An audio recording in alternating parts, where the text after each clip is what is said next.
Today we continue our descent into madness on Bird News Today. Bird News Today. Every day. Just for you.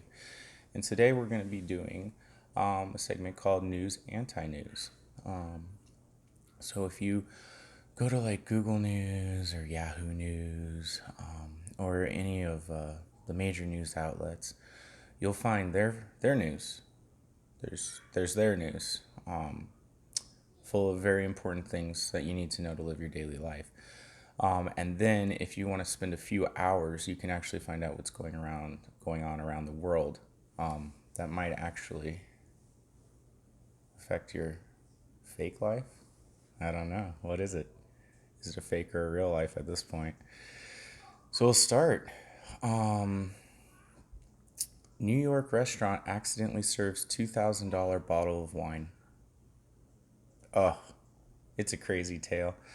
The young couple ordered the cheapest bottle of wine on the menu, and then a wealthy group of guys ordered the most expensive bottle of wine on the menu, and apparently neither one of them could tell at first.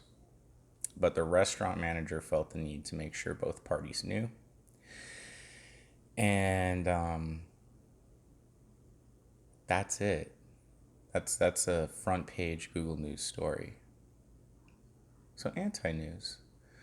Martin versus the State of Boise was a Ninth Circuit Court of Appeals ruling of September 4th, 2018, allowing for camping on public property in the absence of enough shelter beds for the homeless.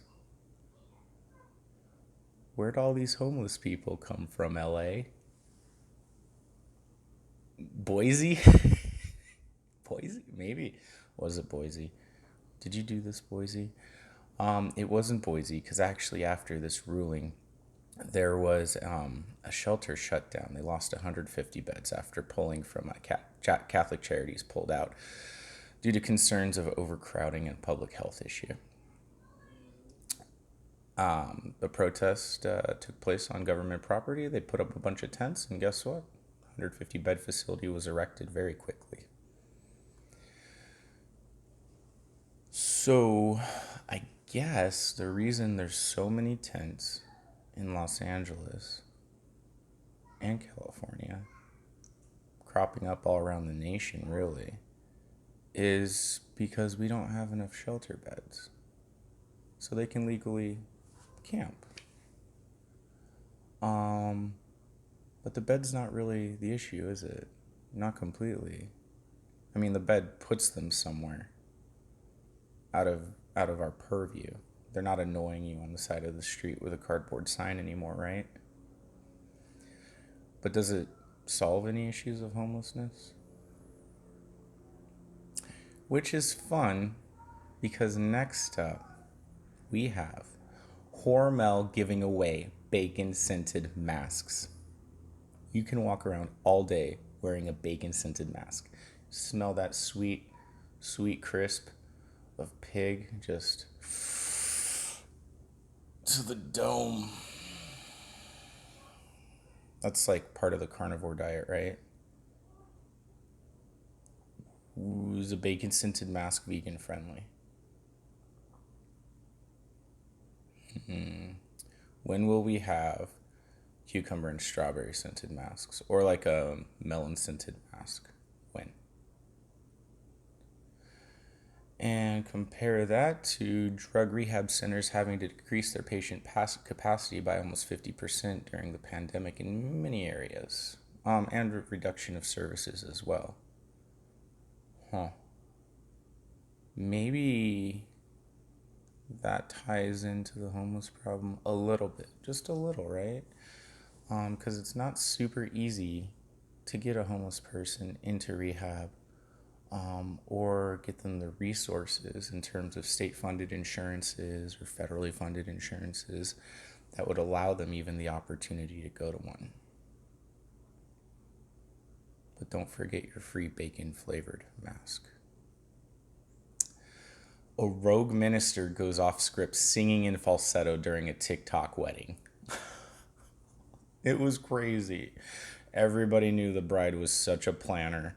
She's always planning everything. She wants everything to go to plan. And when this minister started singing, the look on her face, she was okay after she had a drink, though. And thank God, they still generously tipped the minister while smearing her in a news media article on the front of Google News. Front page. And then we still have Uyghur Muslims continuing to be confined in concentration camps in China. Yeah, they're being sterilized.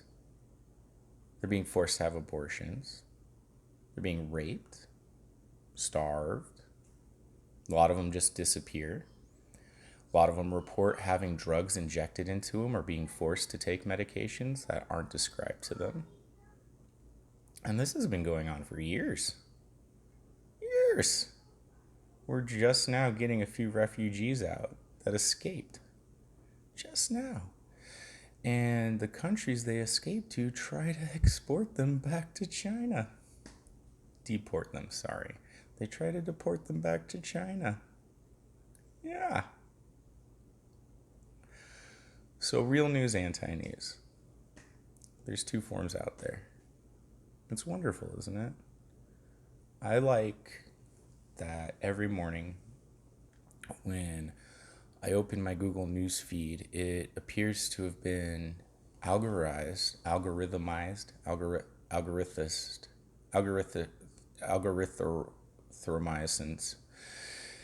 to,